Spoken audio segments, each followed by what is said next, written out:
ઉપાડ લેટવા હે ભાઈ મફતનું લેવા હે કે આવે છે આખો દાડી જમ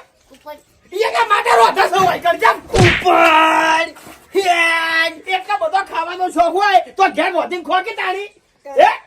એટલે જોઈ જે ખાવા શું કા ફરતા હેડે છો એમ નહીં હવે તમારામાં તાકાત હોય ને તો આ હલવો ખાઈને બતાવજો અરે ખાઈને બતાવશે ગમે તે આવશે ને તો આ બંકામાં અને આ મોણામાં તાકાત છે એમ જવાબ આલવાની હા જાય તું તાર ઓ ગટ્ટુ છોડી દે આ બધું નાટક ઓએ એ પેલા હાઈટ વધારો અને પછી તોફાન કરો એ તો તું એ વળી કાંઈ કે માથું નહીં મેલી ગયો મારે જેવડું રેડવાથી હવે હલવો ખાઈને બતાય ખબર પડે તને આ કોઈ વધુ નહીં ના કરે દિયાવાની હજી ચેવા પણ ચેવા જો કે ધમકાવી છે ચેવા એમ કહું છું મફત નું ખાવું અને એમાં દાદાગીરી કરવી લ્યા આ વળી ચિયા ઘરનો નિયમ છે તમે